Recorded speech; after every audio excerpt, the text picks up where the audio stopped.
Dr. Marcus Bennett didn't raise his voice. He didn't reach for the phone or call anyone into the room. He simply stopped. He read the sheet in his hand again, lifted his eyes to me, and stayed quiet for several seconds. 4 seconds doesn't sound like much until a 7-year-old is asleep against your chest. Then it feels endless. "Mr. Hayes," he said at last, careful with every word, "how long has she been drinking this juice?" My granddaughter Lily had turned 7 the Friday before. She was curled against me, completely asleep, in a pediatric clinic off Poplar Avenue in East Memphis at 4 o'clock on a Tuesday afternoon. I looked at her face and then back at him. "I don't know," I said. "That's why I brought her here." If you're new here, welcome. These family stories usually have one thing in common. Somebody was given more than one chance to do the right thing. They chose not to. Leave your thoughts below. Tap like if you enjoy these stories, and subscribe if you want more. But I need to take you back about 2 hours. Lily's birthday had been Friday, October 11th. I missed it. Not because I forgot, and not because I didn't care. My right knee had put me flat on my back most of that week. It's the same knee that has been giving me trouble since 2019. By the time I could move around well enough to drive, the party was finished. The cake had been cut, the candles were gone, and my granddaughter had turned 7 without me there. That stayed with me. I kept imagining her looking toward the door, wondering whether Grandpa was coming. So on Tuesday, October 14th, a little after 2 in the afternoon, I got dressed, put a large purple gift bag on the passenger seat, and drove from my place in Germantown to Collierville. Nothing complicated. I was going to give her the present, take her for ice cream, and let her tell me everything I had missed. Who came, what she got, which part of the cake she liked best. I just wanted to be her grandfather 3 days late and do what I could to make up for it. I rang the bell. Melissa opened the door with her phone already in her hand. "Hey, Melissa, I brought something for the birthday girl. I know I'm late." "She's upstairs." She stepped aside and was already turning away. "I've got a call." I stood in the entryway with the purple bag for a second, feeling exactly like a man trying to repair a missed birthday with a stuffed animal. Then I went upstairs. Lily's room was the second door on the left. She had painted the sign herself in pink letters. "Lily's room. Knock, please." I knocked. "Lilybug? It's Grandpa." Nothing. Then I heard movement. The door opened, and I knew immediately that something was off. She didn't look like a child with a cold. No runny nose, no flushed cheeks. She just looked heavy. Her eyes were slow and slightly unfocused. She leaned against the doorframe, as if standing took more effort than it should have. "Grandpa," she smiled, but even the smile seemed to arrive late. "Hey, birthday girl." I kept my voice normal and lowered myself to her height. "I'm sorry I missed your party. You still celebrating?" "Mm-hmm." She rested more weight against the frame. "I'm just sleepy." "Sleepy?" I checked my watch. Middle of the afternoon. She gave me the kind of shrug children give when adults are making too much out of a simple answer. I went into her room and sat on the edge of the bed. "Here. This is for you." She opened the bag slowly, too slowly for a 7-year-old opening a birthday present. When she pulled out the stuffed elephant, something changed in her face. That smile was Lily. Wide, warm, immediate. "I'm naming her Rosie," she said. "Rosie's a good name." She held the elephant in front of her for a moment, studying it with complete seriousness, then placed it in the center of her pillow. After that, she got quiet. Not sleepy quiet. Thinking quiet. I waited. Finally, she looked at me and moved closer. She put both hands on my knee and lowered her voice. "Grandpa?" "Yeah, sweetheart? Can you ask Mommy to stop putting stuff in my juice? It makes me sleepy. I don't like it." I didn't react the way every part of me wanted to. I didn't grab her.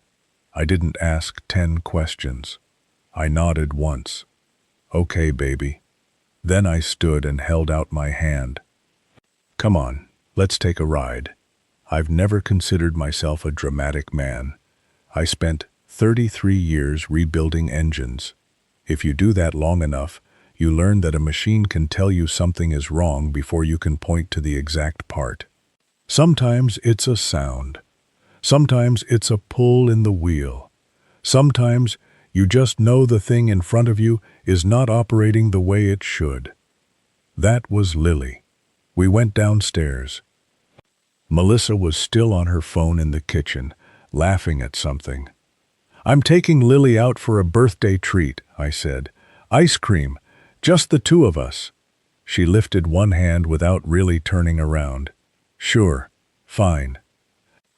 That was it.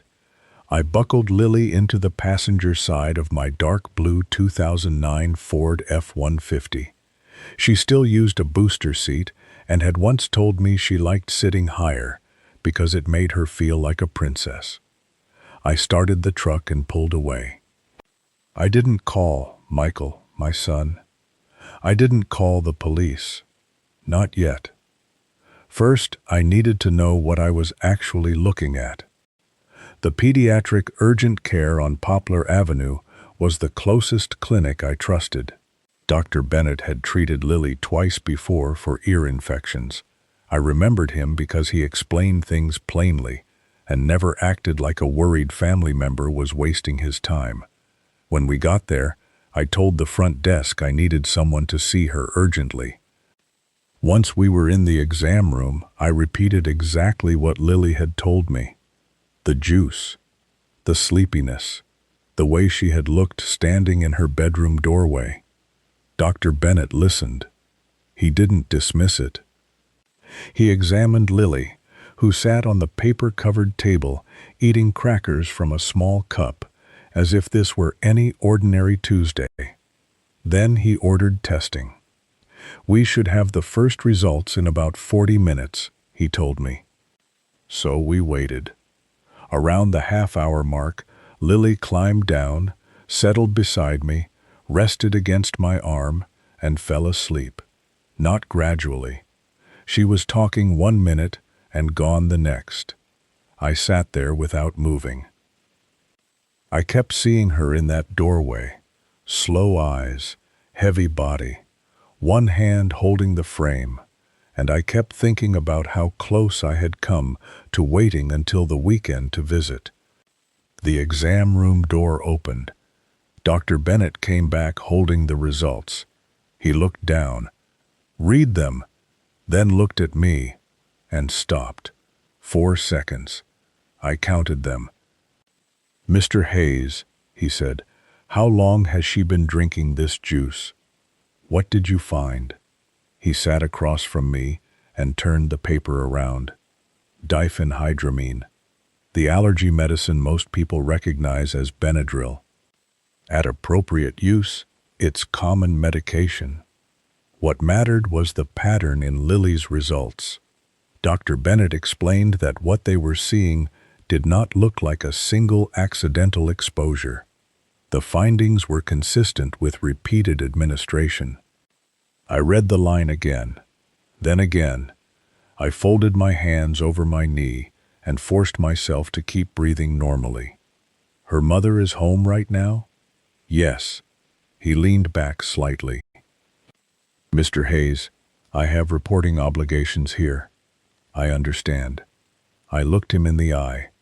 "Give me until tomorrow morning." He studied me for a moment. I didn't need to explain the anger. He could see enough of it, but he could also see I wasn't going to charge back into that house and do something stupid. 8 o'clock, he said. "Tomorrow morning." I nodded. "Understood." I carried Lily to the truck. Rosie, the elephant, was tucked under her arm. The drive back to Germantown took 19 minutes. I remember because I counted them. She slept the entire way, breathing evenly, one hand closed around that toy. I made no calls. I drove the speed limit, and I used those 19 minutes to sort through what I knew. That morning, I had been feeling guilty because I missed a birthday. By late afternoon, that guilt seemed embarrassingly small. Something had been happening to my granddaughter inside a house I had considered safe. I had spent most of my adult life repairing things. One lesson from that work had stayed with me. When the problem is deep, noise doesn't fix it. You find the source. Then you deal with it carefully. That night, I did not sleep. I sat in my living room with one lamp on and a cup of coffee cooling beside me. I treated the whole thing the way I used to approach a difficult rebuild. What do I know? What don't I know? What has to happen next? I knew Lily had been exposed repeatedly to something that made her drowsy. I knew she believed her mother was putting it in her juice. What I did not know was how long it had been going on, or why. The why kept me awake. If you've been listening to these stories for a while, subscribe if you haven't already. A lot of people watch without doing it, and it helps more than you might think. Leave your thoughts in the comments as you listen. Wednesday, October 15th, 6:47 a.m. I called Michael. I did not tell him what I knew. Not yet. Before I put something in front of my son that could split his life in half, I wanted to hear how he talked about his daughter. He answered on the second ring. "Dad, everything okay?" "Everything's fine. I wanted to ask you something. Has Lily seemed different lately?" There was a pause. Not suspicion. Thinking. "She's been sleeping a lot." My grip tightened around the phone. "Melissa thinks it's a growth spurt." Another pause. "Why?" "No big reason. I missed her birthday. Been thinking about her." Then I asked, "Would you mind if she stayed with me for a week or two? Grandpa time. I owe her." I could hear his mood lift. "She'd love that. Let me talk to Melissa." "Thanks, son." I hung up. Growth spurt. Michael had noticed the sleep. He had noticed enough to remember it immediately. And when Melissa gave him an ordinary explanation, he accepted it. I had to keep one thing straight in my head. That did not make him a bad father. It made him a trusting one. At 9 that morning, I sat down with a family attorney named Robert Ellis. I had been referred to him years earlier when my wife Helen's estate was being handled. Robert listened without interrupting while I explained the clinic, the test results, and what Lily had said. Then he put on his reading glasses and studied the copy of the report. After a few minutes, he looked up. "Walter, you know how serious this is." "I do." "Who knows?" "You, me, the doctor." "Michael?" "Not yet." He took off his glasses. "That may be wise for the moment. When someone hears something like this about a spouse, denial can come before reason. If you're going to tell him, have enough in front of him that he can't explain it away in 5 minutes." I knew he was right. What do I need? Keep the medical records. Build a timeline. See whether you can establish where the medication came from and understand what has been happening in that house. He slid a business card across the desk. "Carl Jensen, private investigator, Memphis area. He's careful." I took the card. Robert added one more thing. "If Michael agrees to let Lily stay with you, get her out of that house today." "I already intend to." That was the first time he almost smiled. Michael called at 11:23. "Melissa's fine with it. Says a change of scenery might be good for Lily." He gave a small laugh. She actually called it a bonding opportunity. I stared at the wall. A bonding opportunity. Yeah, I'll pick her up this afternoon. When I arrived at the Collierville house at exactly 2, Lily was at the door with a backpack and Rosie under her arm. Melissa did not come out. I buckled Lily in and noticed she looked a little better than the day before. More awake. More like herself. Maybe it meant something. Maybe it didn't. "Are we going on an adventure?" she asked. "The best kind." And for once, I wasn't saying that just to make a child smile. There are a few things you need to know about Melissa before I tell you what Carl found. I had liked her when Michael first brought her around. She grew up with very little, raised by a single mother in South Memphis, and worked hard to build the kind of life she had wanted as a kid. By 26, she had a good job, a good address, and more discipline than most people I knew. I respected that. Over time, though, the life she had fought so hard to create seemed to become something she was constantly managing instead of enjoying. Michael traveled for work. Lily was 7 years old, bright, energetic, talkative, and always asking for something, because that is what children do. Melissa was carrying more of the day-to-day household routine while Michael was gone. I can understand pressure. Understanding pressure is not the same as excusing what someone does with it. Carl called me Thursday evening, October 16th. "Mr. Hayes, I found something. Can you meet?" "Where?" "Perkins on Summer Avenue." "How soon?" 20 minutes. He was already there when I arrived. Carl was the kind of man you could pass 3 times in a grocery store and never remember seeing. Stocky, plain jacket, quiet eyes. He ordered coffee and put a manila folder on the table. I opened it. The photographs were clear. Melissa with a man I had never seen. The same man in more than one location. There were hotel records from downtown and midtown, along with dates that matched nights Michael had been away for work. Carl had identified him as Trevor Lane, 38, a sales consultant. "How long?" Carl wrapped both hands around his coffee. "From what I can document, at least 8 months. 8 months.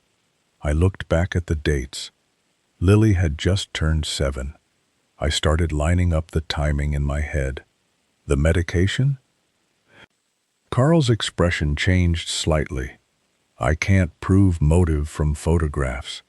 "I know, but the periods when they were meeting more often appear to overlap with the time you're trying to establish." I looked at the folder again. There it was, a possible answer to the question that had kept me awake. Lily was home. Melissa wanted time where Lily would not interrupt, and Lily had been made sleepy. I shut the folder. For a while, neither of us spoke. Carl drank his coffee. I stared at my hands. There are things you can prepare yourself to hear, and things you can't. I had been trying to understand cruelty. What I was looking at felt worse, because it may not have required hatred at all. It may have required convenience. What does Trevor know about Lily? He knows Melissa has a daughter. That's it? She has described Lily to him as difficult. Carl paused. I haven't seen anything showing that he asked many questions after that. I sat back. 2 adults had found a way to make their choices easier. And somewhere underneath those choices was a 7-year-old girl who had whispered to her grandfather because she did not like what her juice did to her. Then there was Michael, my son, traveling, working, trusting his wife, missing what was happening in his own house. I closed the folder and slid it toward myself. I need everything organized. Dates, locations, Whatever you can verify. That's already in progress. I paid for the coffee and drove home with the windows down. October in Memphis was starting to change. The warmth was still there, but not for much longer. Lily was asleep in my guest room when I got back. Normal sleep this time. Rosie was on the pillow beside her. I stood in the doorway for a minute and watched her breathe. Then I went to the kitchen table, opened an old notebook I used to keep engine notes in, and began writing everything down in order. The clinic, the date, what Lily said, what Michael said, what Carl found. I called Robert and left one message. We have enough. Call me. Then I called my son. Michael, I need you to come home tomorrow. He arrived Friday evening, October 17th, around 6:30. His silver Audi came up the driveway, and he walked toward my front door, carrying his jacket over one arm. He looked relaxed. He thought he was coming to dinner. Lily was already asleep in the guest room. I had made sure of that. Whatever happened at my kitchen table, she did not need to hear it. I cooked pot roast and cornbread. I had been making that meal for Michael during hard times since he was young. When school went badly, when his first business failed in his 20s, when life gave him something he didn't know how to carry. I never told him that was what I was doing. He came inside and hugged me. Something smells good. Then he looked toward the hallway. Where's Lily? Already asleep. She's doing better. Good. He smiled. She needed a few days with you. He sat at the table. So what's going on, Dad? You sounded strange on the phone. Eat first.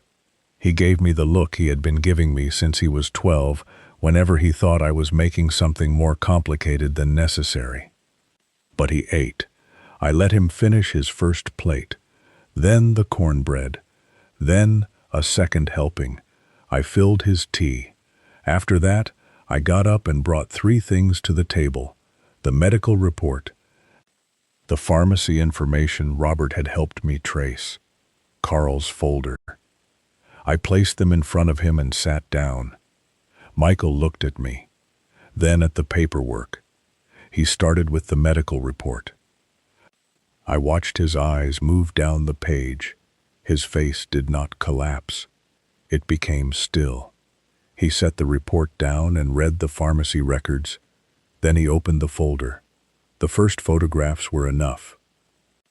He closed it.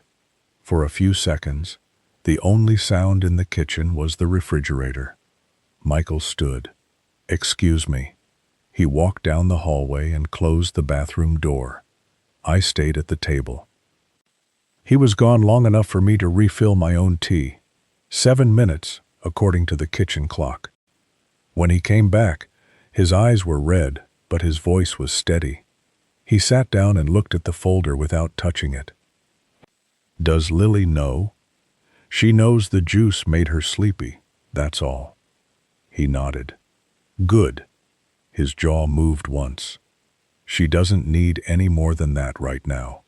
And there he was. My son. Not the husband who had accepted the words growth spurt. Not the man who had been traveling while his home was coming apart behind him. Lily's father. How long have you known? He asked. Since Tuesday. His eyes lifted. You've known since Tuesday? I wanted enough proof that you couldn't explain it away because you were scared of what it meant.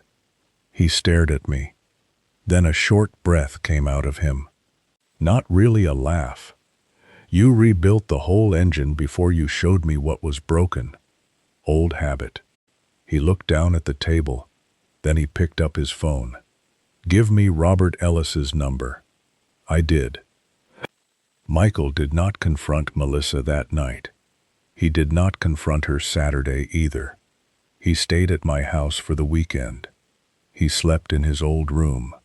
He ate breakfast with Lily. Mostly he watched her. He watched her carry Rosie through the kitchen. He watched her talk. He watched her stay awake. Saturday morning, after speaking with Robert, he moved money into a separate account and began making copies of documents he needed from the house. He went back to Collierville when necessary and did it quietly. Sunday passed the same way. Monday morning, October 20th, I drove Lily to school myself. Michael waited until she was safely inside. Then he went home. Later, he told me exactly how the conversation with Melissa went. She was at the kitchen table with her laptop open. She looked up when he came in. Normal expression. Normal morning. Michael sat across from her. Then he slid the medical report toward her. Melissa looked down, read enough to understand what she was seeing, then looked at him again. The first thing she said was, "Michael, I can explain." He did not answer.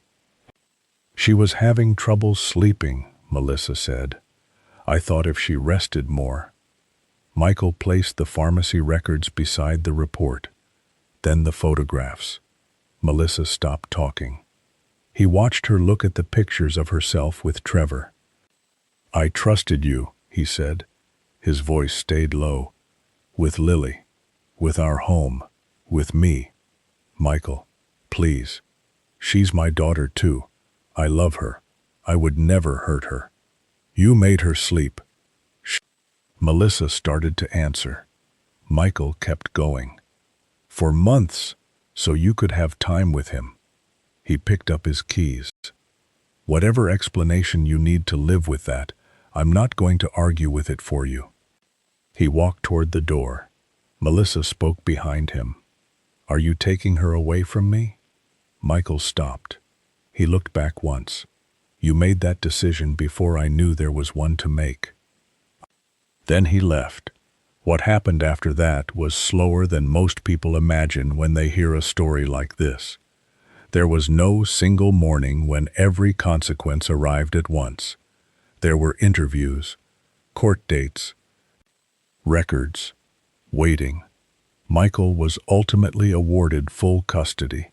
About 60 days after he walked out of that kitchen, Melissa's attorney argued stress, mental health issues, and other circumstances surrounding what she had done.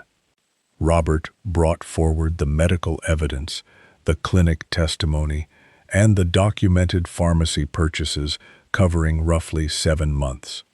The court ordered supervised visitation while the child protection investigation continued.